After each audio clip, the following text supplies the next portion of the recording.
사랑하는 여러분, 다시 한번 새해가 찾아왔습니다. 구정이 있다는 것이 얼마나 좋은 일입니까? 신정에 말씀 읽고 또 운동하고 영어 공부하고 여러 목표가 있었을 텐데 작심삼일 속에서 무너진 분들이 계시다면 다시 찾아온 이 새해가 비긴 어게인의 귀한 은혜의 도약의 발판이 되기를 바랍니다. 옆 사람에게 인사해 주시겠어요? 새해 복 많이 받으십시오. 그리고 한 번 더 인사해 주시겠어요? 새해 그리스도의 제자가 되십시오. 특별히 저희 여호수아에서 가정예배 순서지를 준비했습니다. 호라이즌 중보기도방과 그리고 순장님들 계신 리더십 카톡방을 통해서 저희가 오늘 저녁 8시에 순서지를 다 배부해 드릴 거고요. 그 순서지 안에는 설교 영상과 찬양 링크도 다 들어있으니까 가정에서 예배하기 원하는 분들 사용하셔도 좋을 것 같고, 혼자 예수 믿는 분들 더 열심히 혼자서 예배 드리면서 그 가정에 예배를 세우는 한 사람의 예배자가 되기를 축복합니다.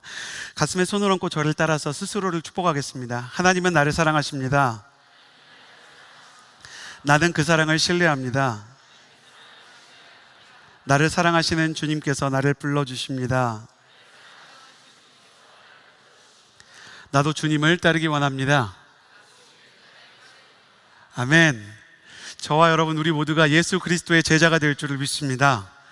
2026년 우리는 나를 따르라는 비전에 따라 예수님을 가장 가까이 따랐던 제자들을 한 사람씩 만나고 있죠.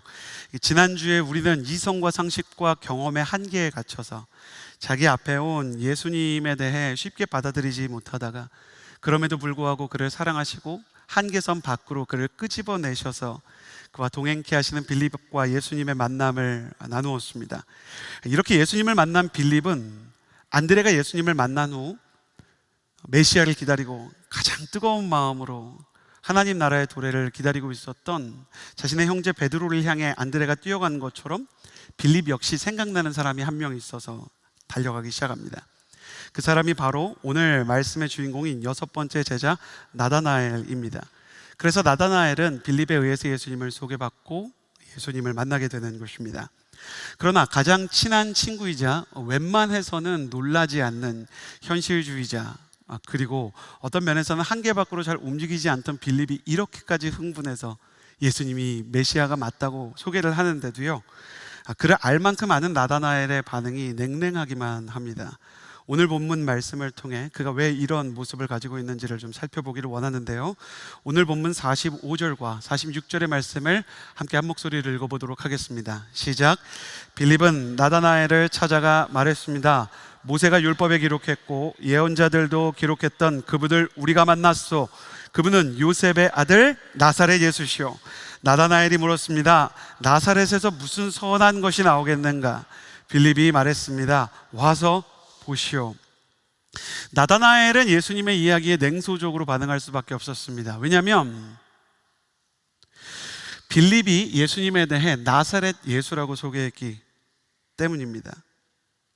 나다나엘은 나사렛 예수라는 이름을 듣자마자 나사렛에서 무슨 선한 것이 나오겠느냐라고 대답했죠. 그 이유는 메시아가 다윗의 혈통을 이은 자로 다윗의 고향 베들레헴에서 태어날 것이라는 예언이 있었기 때문입니다. 나사렛? 베들레헴 예수면 모르겠는데 나사렛 예수면 베들레헴 다윗의 혈통 맞는 거야? 다만 나다나엘이 모르고 있었던 것은 예수님께서 다윗의 후손으로 베들레헴에서 실제로 탄생하신 분이라는 거죠. 여러분, 크리스마스가 얼마 안 지났으니까 다 기억하고 계시죠?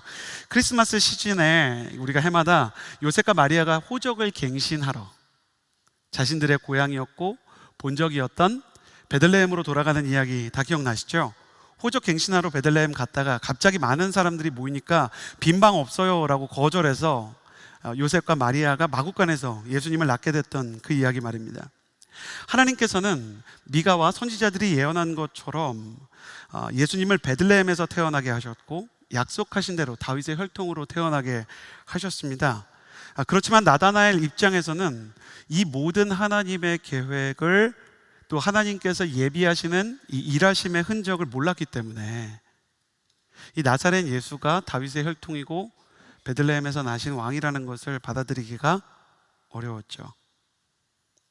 여기서 우리는 나다나엘을 통해 신앙생활을 하는 인간의 본성 가장 중요한 것 한 가지를 배우게 됩니다. 그것은 내 예상대로 되지 않을 때, 내가 기대하고 기다리던 방식이 아닐 때 하나님의 계획을 받아들이기가 어렵다는 것입니다. 저는 주례 상담을 합니다. 그 주례 상담을 하고 주례를 하면서 많은 청년들의 결혼을 목격하는 청년부 목회자입니다.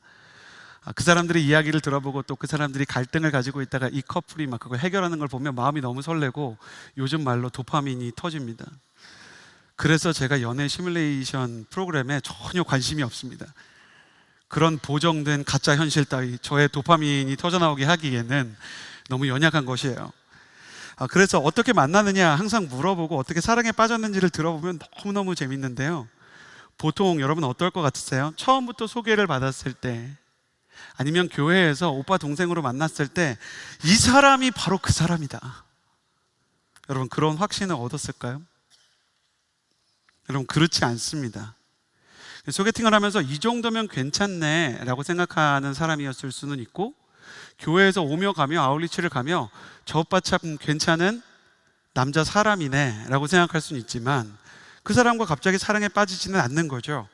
그런데 시간이 흐르고 그리고 하나님께서 계기를 마련해 주시고 그 사람에 대한 이 기도가 반복되면서 점점점 마음에 확신이 찾아오는 겁니다. 아, 이 사람인가 보다.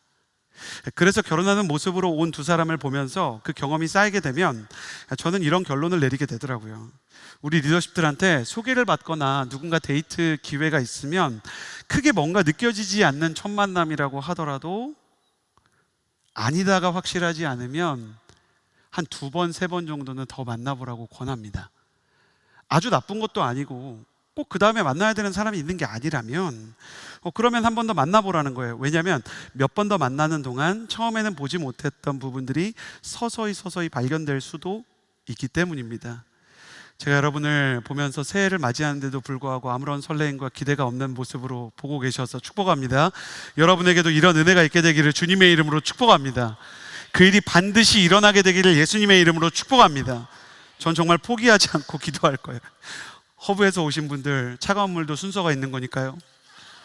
오늘 허브에서 한 40명 정도 오셨는데 다시 한번 여호수아 먼저 여러분에게 그런 일이 일어나게 되기를 예수님의 이름으로 축복합니다. 동생들 허브에게도 그런 일이 일어나게 되기를 예수님의 이름으로 축복합니다. 정말 그런 일이 있었으면 좋겠다, 그러니까 그런 생각으로 정말 기도하게 되는 거예요. 그러면서 깨닫게 되는 게 있는데, 내 이상형이 너무 확고하면 하나님께서 선물해 주시는 사람도 어색해 보이고 아니다 싶다, 그런 생각이 들 수 있다는 겁니다. 제가 지금 연애에 대한 이야기로 시작했지만 연애 얘기만 하는 게 아닙니다. 공부를 시작할 때도, 직장을 찾을 때도, 사역에 참여할 때도 내가 원하던 자리가 아니고 내가 기다려온 일이 아니면 하나님의 계획이 아닐 거라고 느껴지는 때가 있는 것입니다. 내 인생에서, 내 삶에서 내가 오랫동안 기다려온 그 직장이 아니에요. 내가 오랫동안 예상하고 준비하고 그려온 그 그림이 아니에요. 그 이상형이 아니고 그 직장이 아니고 그 학교가 아니에요. 그러나 나다나엘은, 다른 이름으로는 바돌레오메죠, 그는 전혀 기대하지 않았던 나사렛 출신 사람 중에 오랫동안 기다려왔던 메시아를 만나게 된 것입니다. 여러분, 이것을 여러분의 마음 가운데 기록하고 기억하며 살아야 합니다. 때로 하나님의 계획은 우리가 기대하지 않았던 자리에서 예상하지 못한 순간에 시작될 수도 있다는 것입니다. 나는 여러분의 계획과 기대와 예상을 뛰어넘는 하나님의 계획을 만나는 청년기를 보내게 되기를 예수님의 이름으로 축복합니다. 처음에는 이 직장이 아닌 것 같았어요. 근데 가서 일하다 보니까 여기서 나의 비전이 성장을 경험하고, 처음에는 이 사람이 아닌 것 같았어요. 그 사람이 꼭 연인이 아니더라도 이 스승이, 이 목회자가, 이 동역자가 정말 하나님께서 나에게 주신 소중한 사람이구나 라는 것을 확인하는 인생의 중요한 모멘텀들이 찾아오기를 원하는 것입니다. 그런데 나다나엘의 대답을 다시 한번 읽어보면 예수님이 베들레헴 출신이 아니어서만, 예수님이 다윗의 혈통인 것을 확인하지 못해서만 그가 믿지 못한 게 아닙니다. 그 뉘앙스를 다시 한번 살펴보기를 원하는데 46절의 말씀, 나다나엘의 대사입니다. 같이 한번 읽어보았으면 좋겠습니다. 시작. 나다나엘이 물었습니다. 나사렛에서 무슨 선한 것이 나오겠는가? 빌립이 말했습니다. 와서 보십시오. 나다나엘의 마음속에는 나사렛에서 무슨 선한 것이 나오겠는가? 이 대사를 두고 볼 때 그는 분명 나사렛에 대한 비하하는 마음이 있습니다. 그것은 나사렛이 갈릴리에 있는 동네 중에서도 상당히 낙후되고 촌동네였기 때문이에요. 그러면 빌립은 사람의 소유를 가지고 사람을 쉽게 판단하는 조건주의자일까요? 성공지상주의자로서 가진 것도 없는 천미인 사이에서 무슨 대단한 일이 나오겠느냐라고 갑질을 하는 마음으로 이 이야기를 하는 것일까요? 사실 유대인들도요, 초대교회의 그리스도인들을 부를 때, 사도행전 시대 때 이 사람들은 나사렛에서 나온 천출이다라는 의미로 나사렛 이단이라는 호칭으로 비하했는데, 지금 나다나엘도 그런 마음인 걸까요? 그건 아닙니다. 이것은 그의 교만 때문이 아니라 그가 가지고 있는 특별한 경험 때문이었어요. 요한복음 21장 2절에 보면 나다나엘의 출신에 대해 이렇게 말합니다. 그는 갈릴리 가나 사람이었다. 가나의 혼인잔치가 있었던 그 가나요. 갈릴리에 있는 위성 마을 중에 하나인 그 가나요. 나사렛이 더 낙후된 동네인가, 아니면 가나가 더 낙후된 동네인가에 대해서는 신학자들이 논란이 있을 정도로 두 동네는 가난과 초라함에 있어서 용호상막인 동네인 거예요. 둘 다 너무 가난하고, 둘 다 너무 촌동네고, 둘 다 너무 사람들이 거대한 일을 한 인물을 배출한 적이 없는 그런 동네였어요. 나다나엘은 어린 시절부터 갈릴리의 시골 중에 하나인 가나에서 자라면서 자기 동네에서 대단한 사람이 나온 걸 본 적이 없어요. 로마의 식민지 촌동네 출신인 그는 개천에서 용날 수 있다, 그런 희망회로를 돌리는 것을 중단하고 그 희망회로 애저녁에 잘라버린 사람입니다. 나다나엘과 같은 사람이 얼마나 많습니까? 좋은 대학을 나오지 못해서 인생이 끝난 것처럼 생각하는 10대와 20대들이 얼마나 많은지요. 대기업에 입사하지 못하면 이류 인생이 된 것처럼 스스로를 폄하하는 사람들은 또 얼마나 많습니까? 금수저 집안에서 태어나지 못한 사람이 가족들의 가난에 허덕이면서 정말로 힘겹게 살아가는데, 내 집을 마련하고 노후를 준비한다는 것이 얼마나 막연하고 이루어지지 않을 신기루처럼 느껴지겠습니까? 나 자신에 대해서 기대할 근거가 없는 가나 출신 나다나엘은 사실은 자신의 인생에도 무언가 새로운 일이 일어날 거라는 기대를 접어버린 지 오래고, 하나님을 사랑하고 그분과 동역하고 싶고 그분께 쓰임받고 싶은 소원이 마음속에 있긴 했지만, 그 소원을 믿고 붙잡고 살아가기에는 그가 살아가는 현실이 너무나 초라하고 너무나 가난하고 너무나 기회가 없는 광야같이 느껴졌던 것입니다. 이렇게 기대할 근거가 없는 사람은 함부로 내일을 기대하거나 미래에 대한 설레임을 품지 않습니다. 섣부른 기대함이나 설레임이 오히려 나를 찌르는 희망 고문의 칼이 돼서 내 폐부를 파고들 수 있다는 것을 그들은 어린 시절부터 반복해서 배워오는 사람들이기 때문입니다. 그래서 가나 출신 나다나엘이나 21세기 대한민국을 살아가는 청년들이나 우리는 가끔 우리에게서 낯선 소망보다 익숙한 실망을 선택하기를 더 자연스럽게 여기곤 합니다. 사람이 절망을 하는 것이 힘든 게 아니고요, 이루어질 것 같지 않은 소망을 믿는 것이 때로는 더 힘든 겁니다. 희망을 가지고 있어봤자 잘못하면 희망 고문이 될 수 있다는 두려움은 우리를 우리 인생에 대해서 부정적인 전망과 그리고 내일에 대해서 소망이나 기대할 것이 별로 없다는 우스갯소리나 풍자의 대상으로 만들어버리는 것입니다. 다른 사람에 대해서나 나 자신에 대해서 쉽게 기대하거나 마음 열지 말자. 뭐 대단한 일이 있을 거라고, 나사렛에서 무슨 선한 것이 나겠느냐라는 질문은 예수님에 대한 질문인 동시에 자기 자신에 대한 질문인 것입니다. 왜냐하면 자기 자신도 갈릴리 사람이니까요. 갈릴리에서 무슨 대단한 게 나올 수 있겠어 라는 말 속에 나다나엘이 가진 정서가 드러납니다. 그는 낯선 소망을 선택하지 않습니다. 익숙한 실망이 오히려 나에게 더 자연스럽게 느껴지는 것입니다. 여러분도 혹시 낯선 소망에 대해서 기대하는 것이 두렵다라는 감정을 느껴본 적 없습니까? 이루어지지 않을 희망을 붙잡고 기대하느니 그것에 너무 마음을 실지 않으려고 애쓰는 나다나엘은 아닙니까? 그런데 예수님께서 그렇게 낯선 소망을 경계하고 익숙한 절망을 선택한 나다나엘을 찾아오셨어요.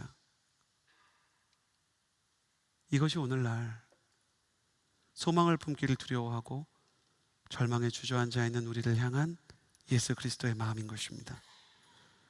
그렇다면 나다나엘은 그 익숙한 절망 속에서 어떻게 생경하고 낯선 소망을 향해 발걸음을 옮길 수 있었을까? 오늘 나다나엘이 만난 예수님의 이야기를 통해 그 예수님을 우리도 만나는 은혜가 있게 되기를 주님의 이름으로 축복합니다. 첫 번째 예수님의 모습입니다. 47절에서 48절까지의 말씀입니다. 47절, 48절입니다. 함께 읽겠습니다. 시작. 예수께서 나다나엘이 다가오는 것을 보시고 그에게 말씀하셨습니다. 여기 참 이스라엘 사람이 있다. 나다나엘이 물었습니다. 어떻게 저를 아십니까? 예수께서 대답하셨습니다. 빌립이 너를 부르기 전 내가 무화과 나무 아래에 있을 때 내가 보았다. 나다나엘의 예수님은 나다나엘에게 다가와서 이렇게 말씀하시는 분입니다.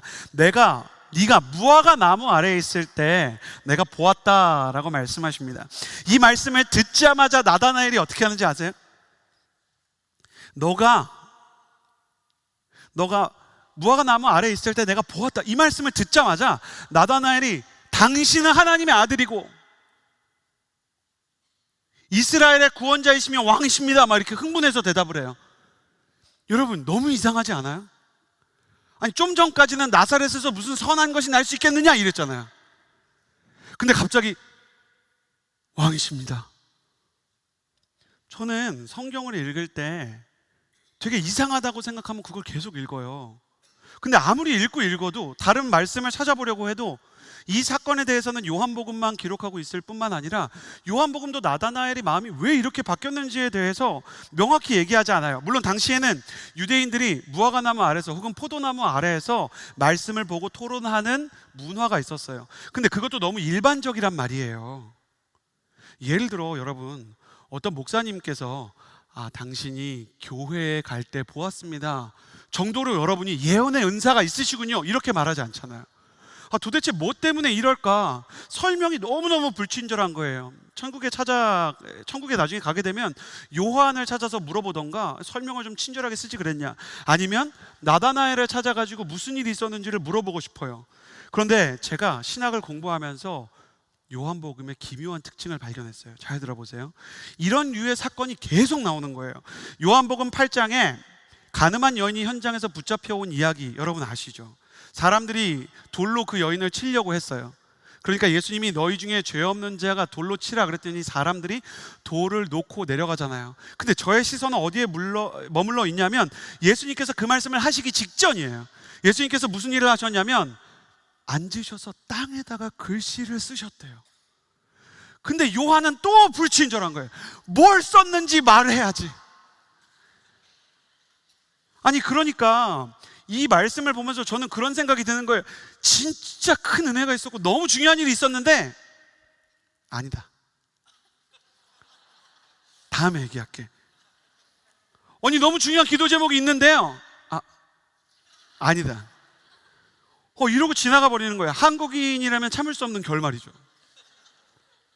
또 요한복음 20장에서 이런 사건이 또 나와요. 제가 이 말씀을 준비하면서 사도 요한에 대해서 얼마나 분노가 생기던지. 예수님의 시신을 섬기려고 마지막으로 무덤에 갔던 마리아가 예수님의 무덤을 막았던 무거운 돌문이 이미 굴러가고 빈 무덤에 시신이 사라진 걸 보고 오열하며 절망해요. 예수님의 시신이 사라졌다. 이게 어떻게 된 일인가요? 근데 예수님께서 이미 부활하셔서 마리아의 곁에 서 계셨거든요. 근데 마리아가 거의 실성한 상태에다가 눈물 때문에 앞이 안 보여가지고 그분이 예수님이신 줄을 몰라요. 근데 예수님이 알아보라고 말을 걸기 시작하죠. 마리아야, 누구를 찾느냐? 마리아야 말하지 않으셨지. 그러니까 누구를 찾느냐 이렇게 물어보셨어요. 그러니까 사람들이 예수님을 갖다가 어디다가 두었는지 모르겠습니다 그래요. 그런데 이미 예수님을 보았고 대화도 하던 마리아가 예수님이 그 다음에 누구를 찾느냐 하신 이후에 마리아야 이렇게 한번 이름을 부르세요. 그러니까 알아봐요. 그러니까 왜? 뭐냐고 이게. 요한은 이런 식이에요. 복음서를 쓰면서 대체 왜 이렇게 불친절한 서술을 반복하는 것일까? 개인적으로 누가복음을 좋아합니다. 신학생 때 이 불친절함에 대해서 이해할 수 없다가 한 사건을 통해 그 의도를 깨닫고 큰 은혜를 받았던 기억이 납니다. 제가 이것에 대해서 의문을 품고 있었던 신학교 시절에 제가 대학부를 이제 기부모에서 다니고 있었어요. 근데 같이 대학부를 다니는 두기수위 누나가 TP 선교사에 지원을 한 거예요. 순수하고 착한 분이셨어요. 근데 양지 선교센터에서 TP 나가려면 한 달 정도 이제 훈련을 받거든요. 근데 훈련을 받다 보니까 다른 지원자들, 선교 지원자들에 비해서 나는 품은 나라도 명확치 않고 정말 선교사님을 돕고 복음을 전하고 싶긴 한데 복음을 어떻게 전해야 될지도 잘 모르겠고 선교사님들만큼 기도하는 것도 아니고 내 수준이, 내 기준이 미달이라는 생각이 이렇게 막 든 거예요. 거기다가 이분은 좋은 환경에서 비교적 안전하게 자랐기 때문에 불편한 환경에서도 잘 버틸 것 같지가 않았어요. 그래서 분명히 지원을 할 때는 선교지에 대한 기대가 있었는데 그런데 시간이 흐를수록 자기가 가지고 있었던 복음 전파에 대한 기대보다 스스로에 대한 불안이 점점 커지기 시작했던 것입니다. 그래서 어느 날 아침에 이 누나가 일어났어요. 그리고 마음의 결단을 내렸어요. 나 TP 중단하고 드롭해야 되겠다. 근데 모든 온누리교회 청년들은 그때 어떻게 하냐면 한 번만 더 예배를 드려보자 그래요. 그래서 이분이 오전에 예배를 드리고 강의가 있어서 그 강의를 갔는데 많은 온누리교회 청년들이 겪는 그 일, 하필 그날 예배가 너무 좋은 거예요. 하필 그날 선교사님의 강의가 너무 좋은 거예요. 그만두려고 하는 그때. 근데 이분은 이성의 끈을 놓지 않으셨어요. 아니야, 난 드롭하기로 했어. 안 돼. 이 은혜에 속으면 안 돼. 하나님한테 휘말리면 안 돼. 그러면서 이분이 어떻게 할까? 선교 가야 되는 건가? 아닌가? 막 고민을 하면서 줄다리기를 하는데 그 은혜를 막 선포하시는 선교사님이 근데 사실 제가 책을 한 권 썼는데 사람들이 이렇게 많이 사고 읽는 책은 아니기는 해요. 그래서 책이 많이 남는데 이상하게 한 권을 가져왔어요. 책도 많은데 이상하게 하나님이 기도하는데 한 권만 가져가게 하시더라고요. 근데 제가 기도해보고 꼭 받아야 되는 사람 한 분께 드릴게요. 그러시더니 기도하더래요. 그래가지고 이분이 하나님, 주님 만약에 제가 꼭 가야 된다면 저 책 저 주세요. 그렇게 기도했대요. 그 기도 끝나자마자 선교사님이 그 누나를 지목하면서 하나님이 자매님 주시라고 하십니다. 그랬다는 거예요.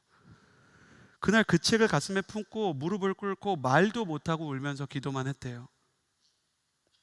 그러면서 그날 깨달은 게 난 내가 연약해서 그렇지 사실 되게 선교가 가고 싶었구나. 난 이걸 포기할 마음이 있었던 게 아니라 주님께 누가 될까봐 내 마음에 망설였던 거구나. 끌어안고 우셨다는 거예요. 결국 TP 선교사님 가셨고요. 선교사역 잘하고 돌아오셨어요. 친밀한 관계였기 때문에 그 누나가 저한테 이렇게 얘기를 하는데 하루는 천국 소망을 나누다가 내가 천국에 가면 주님이 그 책을 들고 있을 것 같다는 거예요. 우리 딸 이 책 기억나니? 그럴 것 같대요. 그리고 그 책을 보면 그 모든 게 자기는 다 이해가 되고 하나님의 마음이 뭔지 깨달아질 것 같아요. 근데 이 누나도 요한처럼 그날 순모임에서 앞에 얘기 다 자르고 말했던 거예요. 천국 가면 하나님이 책을 들고 계실 것 같아요. 이렇게 얘기한 거예요. 근데 놀랍게도 다른 순원들이 성경책인가 보다 하고 궁금해하지 않더라고요. 저는 궁금해가지고 그걸 물어보고 깨닫고 그날 집에 돌아오면서 제가 가지고 있었던 요한복음에 대한 의문이 갑자기 풀려서 광나루 장신대 기숙사로 가던 3호선을 타고 양재로 올라가다 7호선을 갈아타야 되는 고속터미널 벤치에 앉아 엉엉 울었어요. 요한이 이렇게 쓴 이유는 불친절한 게 아니라 의도적으로 우리에게 영적인 질문과 영적인 집중력을 가져오기 위한 장치였던 거예요. 마리아가 왜 마리아야 라고 부르는 그분의 음성을 듣고 예수님을 알아보았는지, 예수님께서 마리아를 부를 때 특별한 뉘앙스나 습관이 있으셨는지, 혹은 마리아를 부르실 때마다 지었던 표정이 있었는지 명확한 것을 우리는 알 수 없지만 분명한 것은 마리아는 그 이유를 알았습니다. 가늠한 여인을 구원해 주실 때 땅에 무슨 글씨를 쓰셨는지 우리는 알지 못하지만 가늠한 여인과 요한은 그 글자를 보았습니다. 나다나엘에게 네가 무화과 나무 아래 있을 때 내가 너를 보았다 라고 말하는 걸로 나다나엘에게 충분했다면 그는 그곳에서 무언가 하나님과의 추억, 그리고 예수 그리스도를 향한 갈망의 친밀함에 무언가가 있었던 것입니다. 우리는 이미 요한이 예수님께 가까이 다가가기 원했던 친밀함의 영성을 가진 자임을 몇 주 전에 나누었습니다. 요한은 그렇게 주님께 다가가다가 결국 주님의 사랑을 닮은 사람이었죠. 요한은 설명을 통해 친밀함에 이를 수 없다는 것을 알 수 있었습니다. 그가 예수님에 대해 더 많은 정보를 주어서 우리를 예수님께로 끌어들이는 방식이 아니라 더 많은 물음표와 질문 속에서 근원적인 마음을 품게 하기 위해 이 불친절한 설명을 반복하고 있는 것입니다. 당신에게도 다른 사람들이 다 이해할 수 없는 예수 그리스도와 당신 사이에만 이해할 수 있는 추억이 있게 되기를 바란다. 사랑의 사도이자 친밀함의 영성을 가졌던 요한이 이 불친절한 설명 자체를 메시지로 쓰고 있는 겁니다. 주님과 바돌로메, 나다나엘 이 두 사람 사이에만 특별한 순간이 있었던 것처럼 당신에게도 그런 순간이 필요하지 않는가? 사랑하는 여러분, 그래서 이렇게 질문하고 싶어요. 당신의 무화과 나무 아래는 어디입니까? 주님께서 당신에게 네가 거기 있을 때, 네가 그 나이 때, 네가 그 고민과 그 기도를 하고 있을 때 내가 들었노라 라고 말씀하시면 그 말씀 하나로 모든 것이 풀어지는, 주님을 간절히 기다리며 주님과 친밀한 시간을 쌓아왔던 예배의 자리가 어디입니까? 어떤 사람에게는 그것이 여호수아 예배일 수도 있고, 또 여기 있는 어떤 사람들에게는 유학 시절, 그리고 해외에서 일하던 시절 너무너무 막연하고 너무너무 혼란스럽고 두려웠던 그 낯선 타국 땅에서의 생활 가운데 찾아갔던 한인 예배의 순간이었을 수도 있어요. 병상에서 소리를 지르며 하나님 어디 계셨습니까? 라고 말하던 순간일 수도 있고, 여러분의 대학부 시절 10대 때 여러분이 회심하던 시절일 수도 있습니다. 나는 여러분이 그 경험을 잊지 않았다는 것을 압니다. 그리고 축복하고 여러분에게 일어나기 원하는 일에 대해 선포합니다. 나는 여러분의 인생에 앞으로도 주님과 여러분 둘만 아는 놀라운 은혜의 추억이 쌓이게 되기를 예수님의 이름으로 축복합니다. 주님과 여러분 둘 사이에 있는 깊은 머무름의 시간, 주님 앞에 홀로 서서 주님께 드리는 예배가 여러분의 삶 가운데 이 청년의 시기에 반드시 완성되어야 하는 것입니다. 나는 그렇게 하고 여러분이 가정의 예배를 세우게 된다는 것을 압니다. 어린아이들은 부모가 홀로 주님 앞에 기도하는 시간을 통해 신앙이 무엇인지를 배우게 되기 때문에 그렇고, 여러분이 아무도 보는 이가 없을 때 홀로 기도하는 시간이 여러분의 신앙의 정점이기 때문에 그러하기도 합니다. 나는 여러분이 주님 앞에 홀로 서는 예배자가 되기를 예수님의 이름으로 축복합니다. 그렇게 살아간다면 주님께서 책을 들고 천국에 있을 것이다 라고 말했던 누나처럼 여러분에게도 여러분의 특별한 무화과 나무가 한 그루씩 심기게 될 것입니다. 나다나엘은 여기에서 자신의 실망감이 기대감으로 조금씩 변해가는 것을 느꼈습니다. 그런데 이 말씀이 전부가 아닙니다.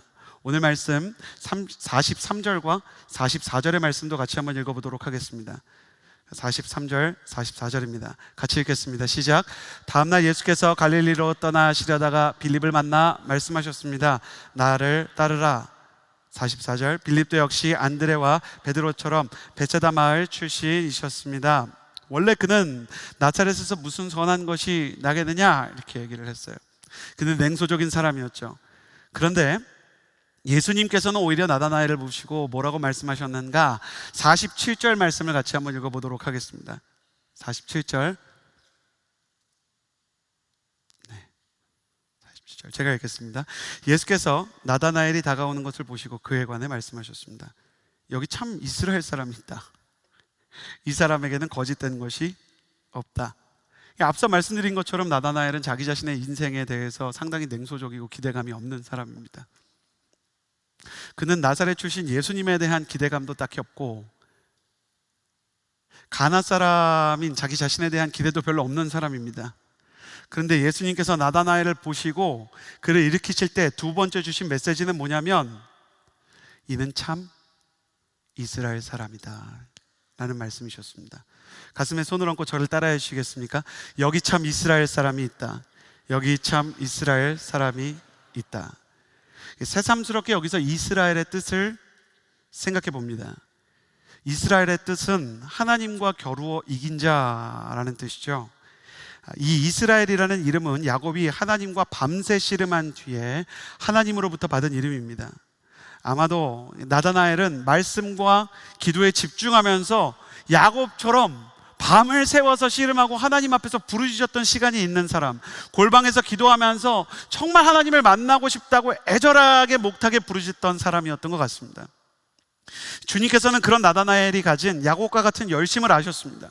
밤을 새워 씨름하듯이 기도를 멈추지 않는 그의 마음이 어떤 것인지, 그의 절박한 것이 어떤 것인지를 아셨습니다. 하나님을 만나기 원하고 그분을 닮기 원하는 마음, 밤을 새워서 기도하면서 예수 그리스도 메시아를 기다리는 그의 갈망을 읽어주셨고, 너는 이스라엘 사람이라 라고 하신 뒤에 이 사람에게는 거짓된 것이 없다 라고 순수하고 뜨거운 열망을 인정해 주셨습니다.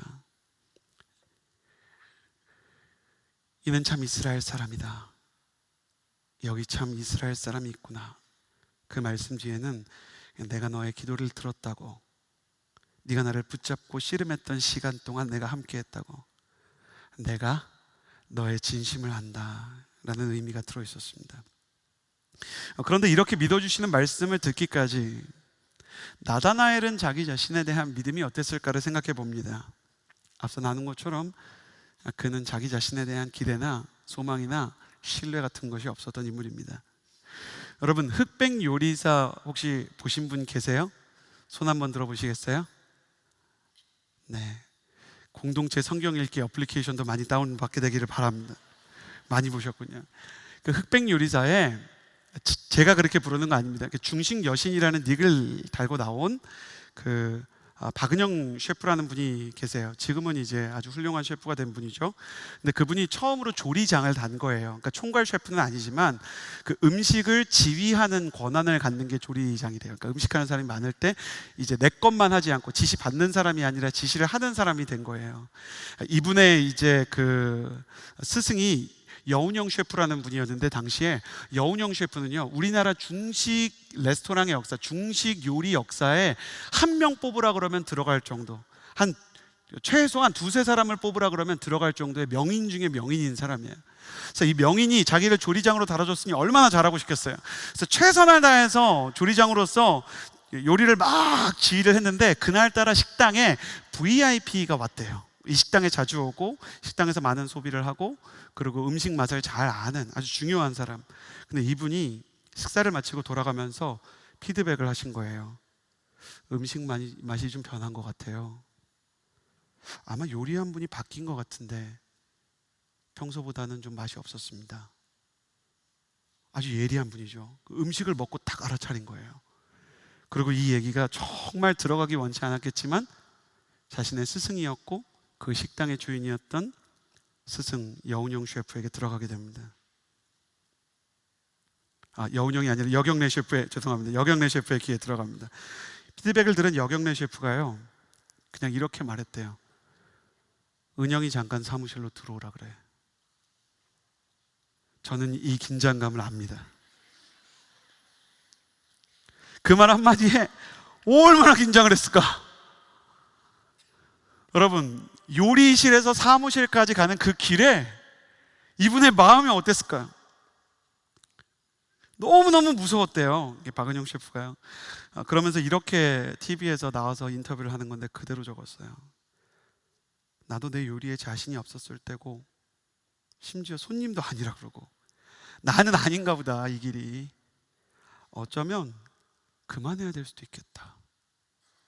그 짧은 길을 걷는 동안 그런 마음이 들었대요. 근데 사무실 안으로 딱 들어가니까요, 이 대가 여경래 셰프가 짧게 말하더래요. 나는 네가 하는 요리 다 마음에 들고 좋아. 오늘 일 마음에 두지 말고 지금처럼 재밌고 열심히 일해라. 그렇게 말씀하시더니 잠깐 보시고 그래, 이제 나가서 너 일해. 그랬대요. 나오는 순간부터 사무실에서 다시 주방으로 돌아가는 그 길은 평생 잊을 수 없는 눈물을 흘리는 길이었다는 거예요.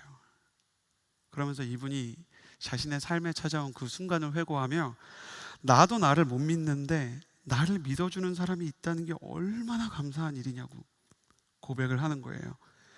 결국 그는 스승인 여경래 셰프의 믿음에 힘입어 많은 사람들에게 알려진 훌륭한 셰프로 지금은 중식회를 이끌어가고 계십니다. 살다 보면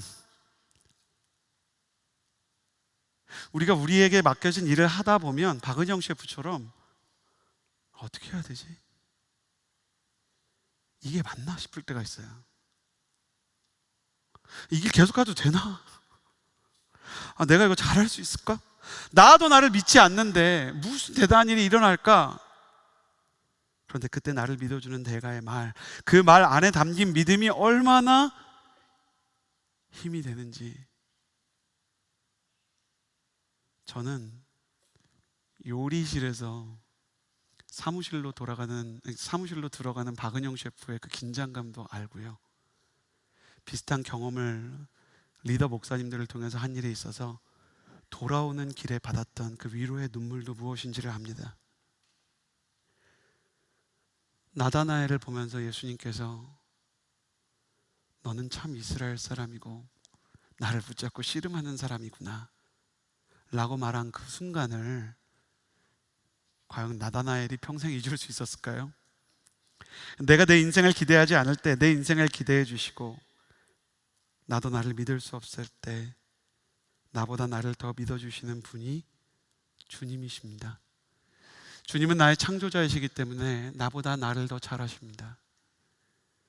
주님은 영원한 하나님의 계획을 만들어가는 신실하신 하나님이시기 때문에 나의 미래에 대해서 나보다 더 믿고 기대하시며 응원해 주십니다. 사랑하는 여러분, 내 인생이 기대대로 되지 않을 때가 있으시죠? 혹시 나를 기대할 수 없는, 나를 의심해야만 하는 시간을 지나고 계신가요? 그때 여러분에게 필요한 게 무엇이겠습니까? 사무실에서 박은영 셰프가 들었던, 빌립에 의해 주님께로 나아갔던 나다나엘의 귀에 들렸던 그 믿음의 소리, 주님의 음성입니다.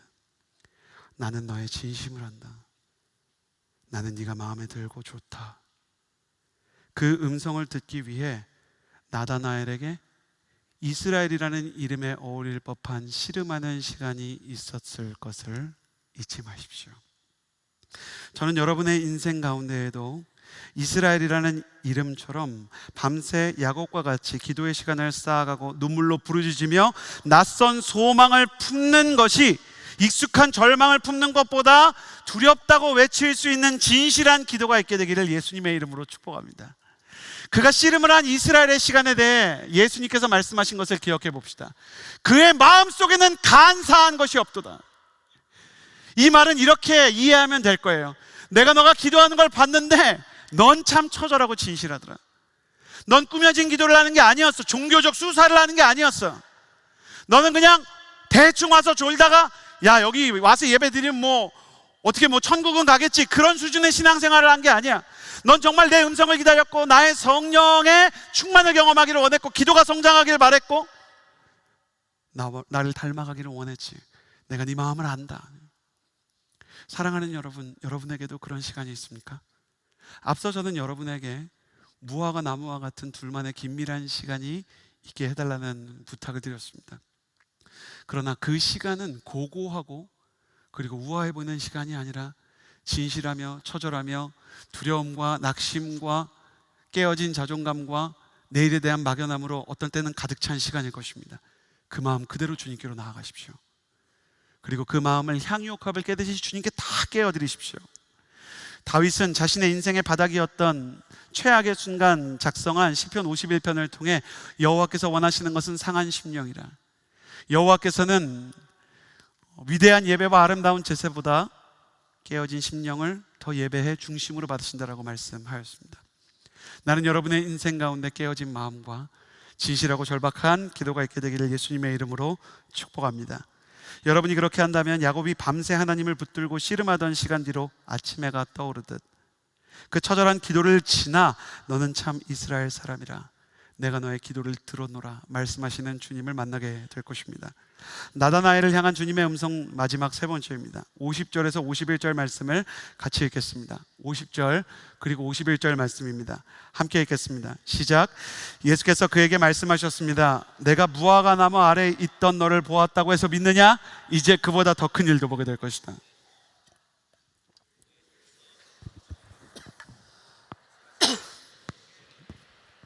너희는 하늘이 열리고 오르락 내리락 하는 것을 보게 될 것이다. 나다나엘의 예수님 세 번째는 뭐냐면 너는 지금 이거보다 더 큰 일을 보게 될 것이다. 주님이 이렇게 말씀해 주셨어요.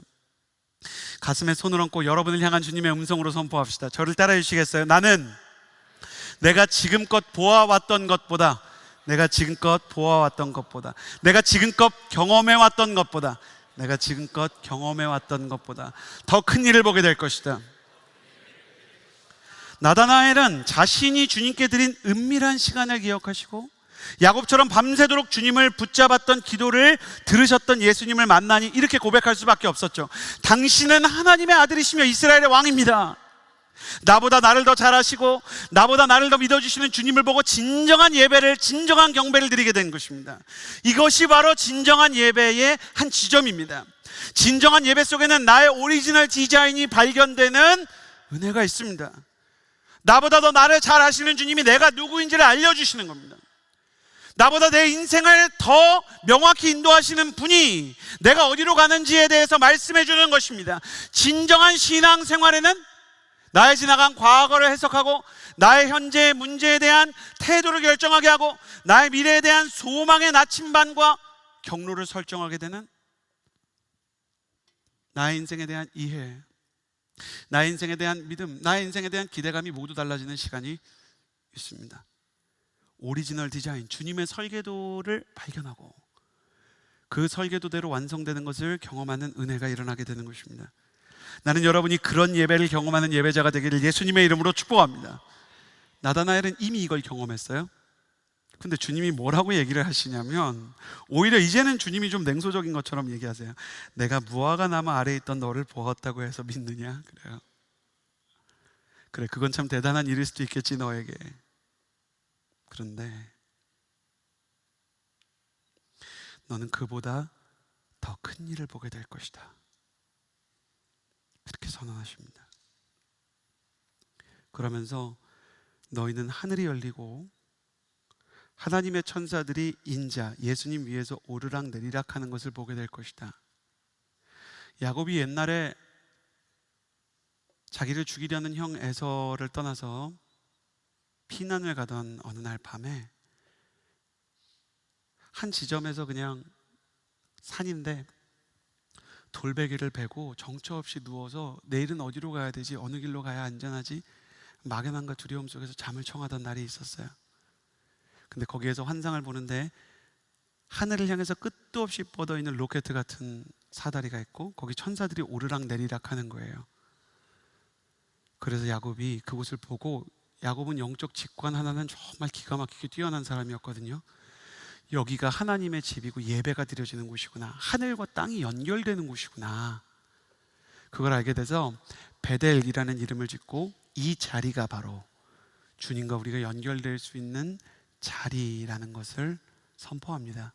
근데 주님께서는 어떤 성소, 그러니까 자리가 아니고요, 어떤 성직자, 제사장이나 종교 지도자가 아니고 자신을 통해서 하늘과 땅이 연결될 거라는 것을 얘기하세요.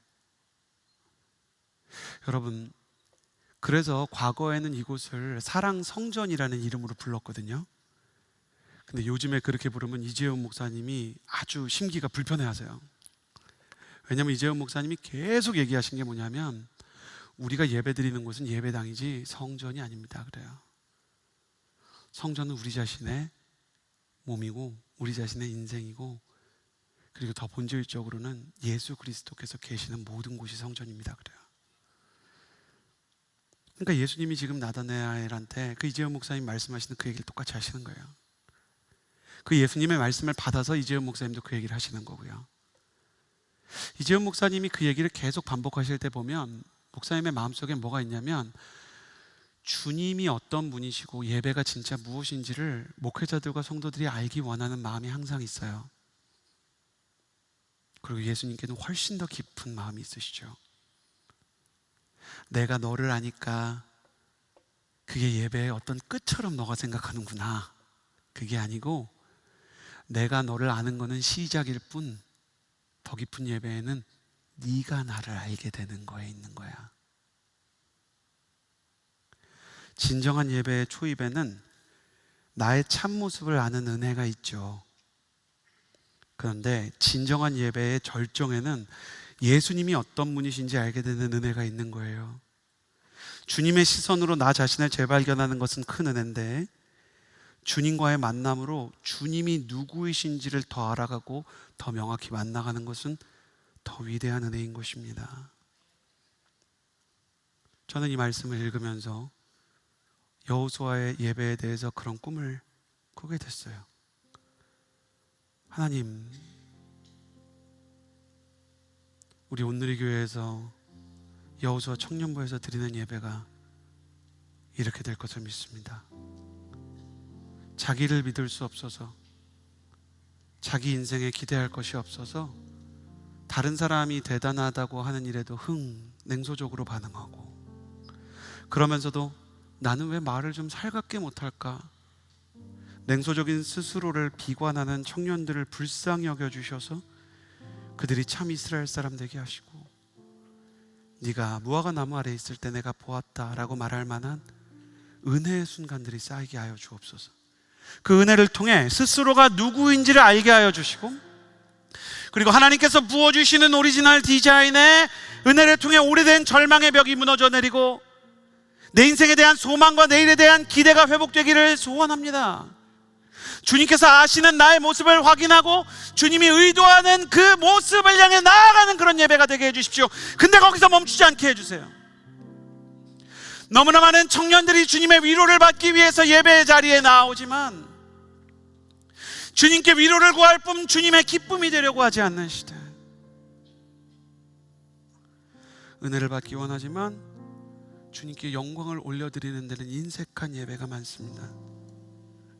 우리가 우리 자신을 하나님 안에서 발견하고 나면 이 예배를 통해 주님의 주되심이 선포되게 하여 주옵소서.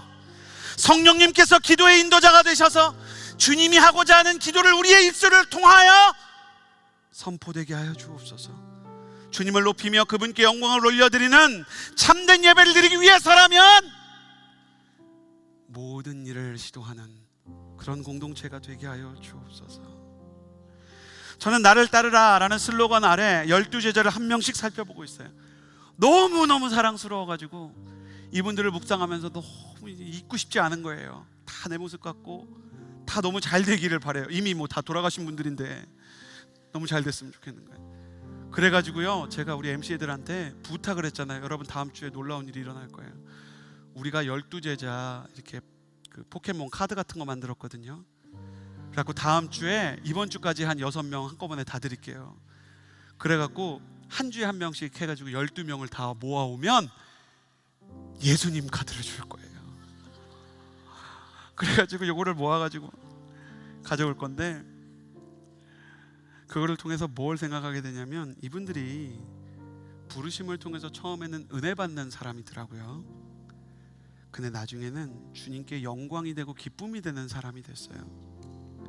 주님이 믿을 만한 사람이 됐고 주님께서 쓰시는 사람이 돼서 그것이 그들의 존재의 의미가 되고 인생의 영예가 되었던 겁니다. 주님, 우리도 그런 사람 되게 하여 주옵소서. 은혜 받는 자까지 갔다고 모든 문제가 해결되는 게 아닙니다. 여러분, 은혜 받는 데서 멈추고 싶으세요? 아니면 은혜 받는 걸 넘어서 하나님께 영광이 되는 사람이 되고 싶으세요? 하나님께 영광 올려드리는 예배자 되고 싶지 않으세요? 아니어도 상관없어요. 그쪽으로 갈 거예요. 우리는. 여러분, 하나님께 위로받는 자까지만 가고 싶어요? 아니면 하나님께 기쁨이 되는 사람이 되고 싶으세요? 여러분, 만약에 중간에 멈추면요, 그거는 여러분을 사랑해주는 사람과 결혼한 반쪽짜리 결혼인 거예요. 나를 사랑해주는 사람이랑 무조건 결혼하면 무조건 행복해요? 여러분은 사랑하지 않는데? 여러분은 일도 사랑하지 않는데 여러분을 사랑하는 사람이랑 살면 행복하냐고요? 아니에요. 아니에요. 아니라고요. 여러분이 사랑받을 뿐만 아니라 여러분도 사랑할 때 부부가 행복한 거 맞죠? 그러면 주님이 여러분께 은혜를 주시고 사랑을 줄 뿐만 아니라 여러분도 주님을 사랑하고 주님께 영광 올려드려야 행복하지 않겠습니까? 이 백성은 나를 위하여 지었나니 나의 찬송을 부르기 위해 만드셨대요. 그럼 여러분이 주님의 기쁨이 되면 여러분이 손해보고 안 행복하고 여러분은 막 불행해지겠어요? 아니라는 것입니다. 낯선 소망이 두렵습니까? 익숙한 실망이 차라리 나은 것 같으세요? 아니에요. 주님께서는 당신이 진실하게 예배드리는 그 예배를 다 하시고 당신이 절박하게 그 소망을 찾으며 기도하는 시간을 아시기 때문에 여러분의 기도는, 여러분의 마음은 이미 주님께 전달됐어요. 그리고 주님은 여러분이 갈릴리 나사렛 사람이든 가나 사람이든 어디 촌동네 사람이든 어느 학교를 나왔든 학교를 못 나왔든 어떤 직장을 다니든 뭐 취업 준비를 몇 년째 하고 있든 여러분을 통해 영광 받으시고 여러분을 통해 기쁨 받으시기를 원하십니다. 여러분 목 뒤에 붙어있는 여러분의 프라이스 태그를 잊으시면 안 돼요. 예수 그리스도께서 여러분을 핏값 주고 생명 다해 사셨어요. 여러분은 예수 그리스도의 생명의 보람이며 예수 그리스도의 핏값을 치르고 산 가치가 있는 사람이에요. 여러분 멈추지 마세요. 주님의 기쁨이 되고 주님의 영광이 되는 그날까지 끝내 쓰임받아 네가 이보다 더 큰 일을 보리라, 바로 그 말씀이 여러분의 삶에 이루어지기를 바랍니다. 익숙한 실망 속에 앉아있는 나다 나를 낯선 소망으로 초청하신 그분을 생각하며 같이 하나 찬양하기를 바랍니다. 우리 아까 콰이어가 찬양하는 걸 보고 오늘 이 찬양 불러야 되겠다 급하게 부탁을 했어요. 같이 한번 이 찬양 불러볼까요?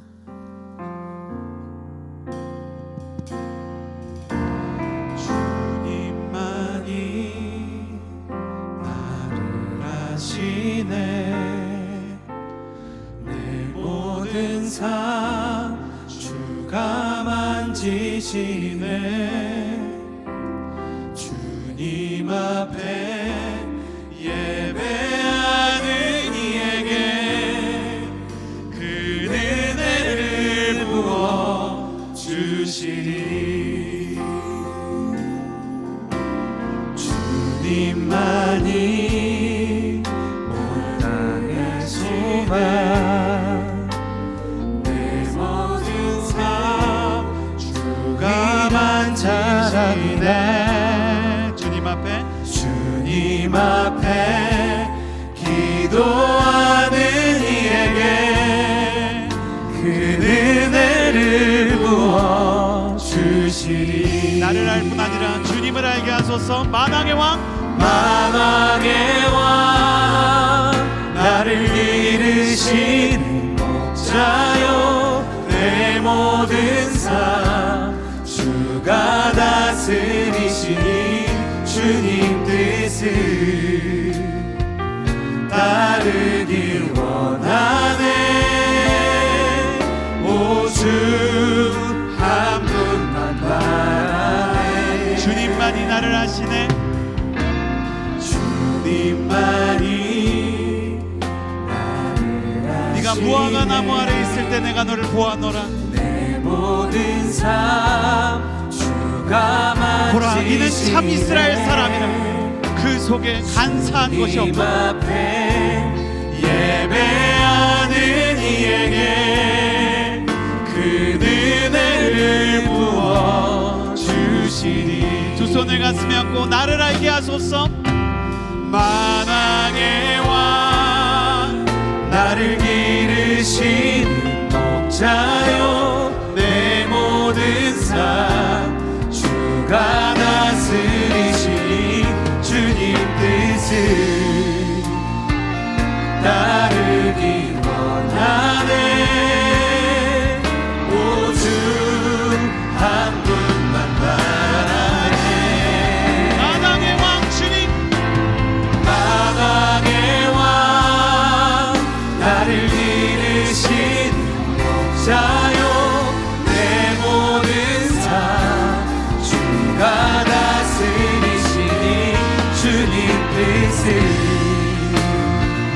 따르기 원하네. 오주 한 분만 바라네. 마당에 와 주님을 알게 하여 주옵소서. 성령 하나님 찬양을 인도하여 주옵소서. 주님께 영광 되고 주님께 기쁨이 되는 예배를 드리게 하여 주옵소서. 너는 지금까지 마음 것보다 더 큰 일을 보리라. 지금까지 경험한 것보다 더 크고 위대한 일을 보게 될 것이다. 이전과 같지 않을 것이다 말씀하십니다. 마당의 왕 나를 기르시는 목자여, 주님을 예배하게 하시고 주님을 사랑하게 하시고 주님께 부르짖게 하여 주옵소서. 주님께 위로를 받는 것을 넘어 주님께 은혜를 받는 것을 넘어 주님의 기쁨이 되고 주님께 영광을 올려드리는 하나님의 사람이 되게 하여 주옵소서.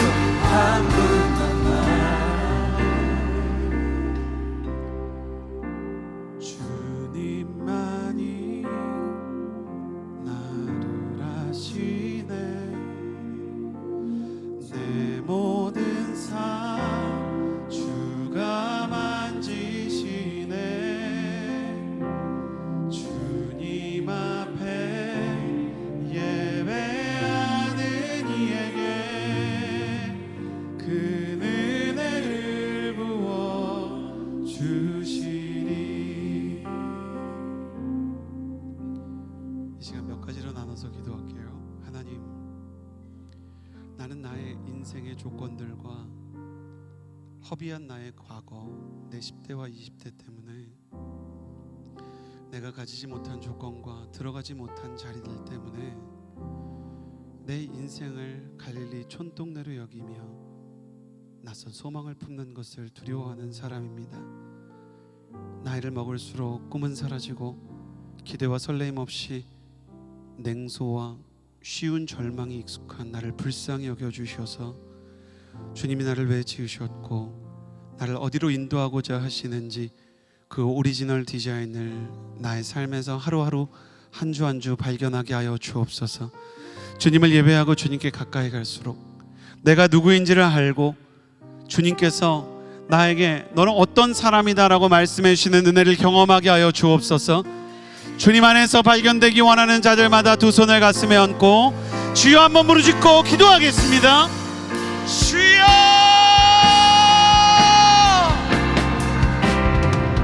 만왕의 왕이시며 나의 목자가 되시는 주님,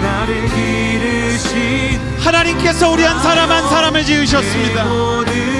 나의 오리지널 디자인과 나의 삶과 나의 모든 시간들이 주님의 손 안에 있습니다. 주님께서 기름 부으시며 새롭게 하여 주옵소서. 성령 하나님 아버지, 한 사람의 마음, 한 사람의 인생, 한 사람의 비겁함과 용기 없음을 주님께서는 모든 부분으로 알고 계시는 분이십니다. 하나님의 말씀에 나보다 나를 더 잘 아시는 분이시며 나의 앉음과 일어섬을 아신다고 말씀하셨습니다. 내가 새벽 날개를 치며 저 바다 끝에 가서 거주한다 할지라도 거기서도 주님의 손은 나를 인도하시며 나와 동행해 주실 줄을 믿습니다.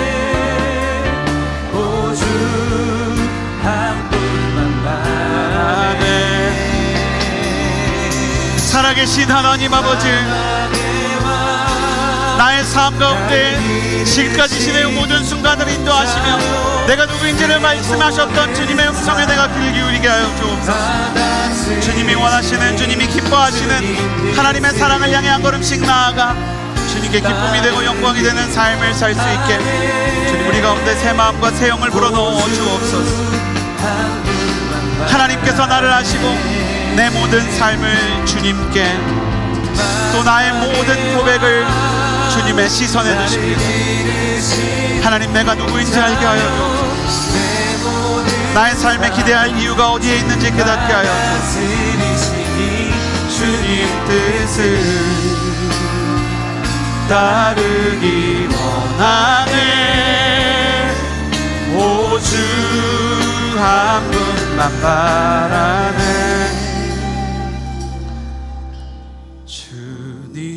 많이 나를 아시네. 내 모든 삶 주가 만지시네. 주님 앞에 예배하는 이에게 큰 은혜를 부어 주시리. 한 번 더 기도하며 나아갈 때 지난 시간에 주님 나에게 무화과 나무 아래와 같은 시간을 주심을 감사합니다. 하나님, 나의 10대 시절에 주님이 나를 불러주셨고 나의 20대에 주님이 예배의 열정과 선교의 가치를 깨닫게 해주셨습니다. 이제 나의 30대와 나의 40대에 주님께서 나의 인생에 더 많은 무화과 나무 아래를 허락하셔서 주님과 나만 알 수 있는 귀한 은혜의 추억과 그 깊은 만남이 하나님 앞에서 더 우리에게 많이 허락되게 하여 주시고 나의 삶 속에서 살아계신 주님을 더 가까이 만나는 은혜가 있게 하여 주옵소서. 때로는 야곱처럼 기도의 씨름을 하게 하여 주시고 때로는 나의 삶에서 메이크업이 다 뜯어져 나가고 민낯으로 주님의 얼굴로 나아가 눈물과 절규로 부르짖어도 주님을 도와주지 않는 밤을 새운 기도의 순간들도 쌓이게 하여 주옵소서. 이 시간에 두 손을 하늘로 향하여 들고 기도하며 나아갈 때 무화과 나무 아래와 같은 주님과의 시간이 많이 허락되게 하여 주시고 이스라엘처럼 주님 앞에 더 기도하는 자가 되게 하여 주옵소서. 주여, 세 번 부르짖고 기도하며 나아갑니다. 주여, 주여. 세상 소망 다 사라져가고 살아계신 하나님 아버지, 성령의 충만을 경험하게 하여 주옵소서. 10대의 나를 불러주셨고 20대의 나에게 선교의 가치를 알려주시고 부흥이 무엇인지 뜨거움이 무엇인지 알려주시고 주님이 영수와 예배에서 나에게 다시 한번 기도의 자리로 나를 초청하시며 부르시는 주님, 세상 소망 하나님이 가운데 하얀 땅에서 유학시절에 주님을 만났던 사람들이 있습니다. 죽고 싶었던 가정의 상처 속에서 무화과 나무 아래를 만나며 주님 앞에 머물렀던 사람이 있습니다. 살아가는 이 자신의 삶을 이번했지만 주님을 놓지 못해 기도의 자리로 나왔던 그 심정을 기억하시는 나의 30대도 40대도 나의 평생 주님께 세상 소망 다 사라져가 주님과 함께 걸어가게 하여 주의 사랑은 끝이 없으니 살아가는 이 모든 순간이 주님, 이전에는 주님께서 나를 사랑하시는 것이 나의 신앙의 전부였지만 이제는 주님께서 나의 삶 가운데 하나님 영광을 받으시며 예배 받으시는 것을 경험하게 하여 주의 사랑은 끝이 없으니 살아가는 이 모든 순간이 주 은혜임을 나는 믿네. 마지막으로 기도할 때 초청합니다. 주님께서 저에게 그동안 많은 은혜를 주셨습니다. 나는 주님을 만났고 인생의 가장 어두운 시기, 기대할 것이 없는 땅에서 주님의 선하심을 경험했습니다. 그런 경험이 과거에 한 번이라도 있었던 분이 계시다면 자리에서 일어나 주시겠어요? 나는 이미 주님의 은혜를 한번 경험한 적이 있고 주님께서 내게 은혜를 주셔서 나의 삶 가운데 하나님의 살아계심을 경험케 하여 주셨습니다. 주님께서 그때 나의 주님이 되어주셨고 나의 구원자가 되어주셨던 경험이 있습니다. 만약 그런 경험이 아직 없는 분이 계시다면 괜찮습니다. 기도하며 나아갈 때 그 주님을 만나게 해주십시오. 더 큰 은혜를 경험하게 하시고 주님의 사랑을 경험하게 해주십시오라고 기도하세요. 그러나 일어난 분들께는 이렇게 기도를 권하고 싶어요. 이제는 주님께 은혜 받고 위로받는 삶을 넘어 주님께 기쁨이 되고 주님께 영광 올려드리는 사람이 되게 하여 주옵소서. 나에게 두 번째 새해의 기회를 주신 주님, 2026년이 주님의 기쁨이 되고 주님께 쓰임받으며 주님께 영광 올려드리는 한 해가 되게 하여 주옵소서. 서 있는 분들은 두 손을 하늘로 향하여 들고, 앉아 있는 분들은 하나님의 은혜를 구하며 두 손을 가슴에 얹고 마지막으로 주여 한번 부르짖으며 기도합니다. 주여! 살아계신 하나님 아버지, 주님의 기쁨이 되게 하여 살아계신 하나님 아버지, 주님께 하나님의 사랑을 나도 드리게 하여 주옵소서. 하나님께 사랑을 드리는 사람이 되게 하여 주옵소서. 내가 원하는 것은 주님의 기쁨이 되는 것이며, 나 역시 주님을 사랑하는 자가 되기를 원합니다.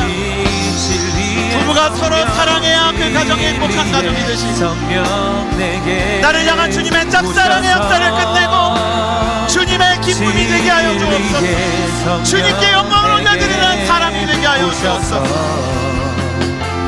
진리의 성령 나를 깨닫게 하사 주 예수만 바라보게 하시네. 진리의 성령 내게 오셔서, 진리의 성령 내게 오셔서, 진리의 성령 나를 깨닫게 하사 주 예수만 바라보게 하시네. 주님께 영광을 올려드리게 하여 주시고, 주님께 기쁨이 되게 하여 주옵소서. 오셔서 주님을 위하여 나의 최선을, 주님을 위하여 온전한 예배를 드리는 영사가 되게 하여 주옵소서. 주님, 우리가 주님의 기쁨이 되는 청년이 되게 하시고, 주님께 사랑의 고백을 드리고 은혜가 있게 하여 주 주옵소서. 예수만 바라보게 하시네. 내가 원하는 한 가지, 주님의 기쁨이 되는 것. 내가 원하는 한 가지, 주님의 기쁨이 되는 것. 내가 원하는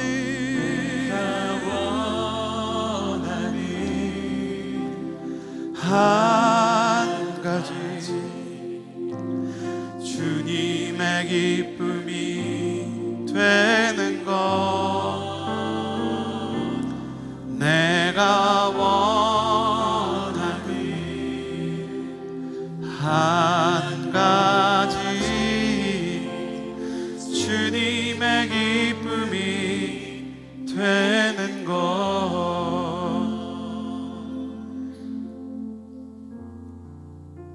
주님께는 나의 모든 과거와 현재가 기억되어 있고, 특별히 주님의 눈 안에는 나의 가장 순전한 예배가 기록되어 있는데도 나는 나의 순전한 예배를 나의 죄 때문에 잊어버리고 나의 조건 때문에 하나님의 계획마저 기대하지 못하는 낯선 소망에 대한 공포증을 가진 사람이 되어버렸습니다. 그럼에도 주님 나를 불러주셔서 너는 간사한 것이 없는 이스라엘이며 내가 너에게 큰 일을 행하는 것을 보게 되리라 말씀하신 주님, 하늘과 땅을 이으시는 하늘의 사다리로 살아있는 성전으로 우리를 초청하시는 주님의 은혜, 우리도 들어가 주님께 기쁨이 되는 인생, 영광 올려드리는 삶 되게 하여 주옵소서.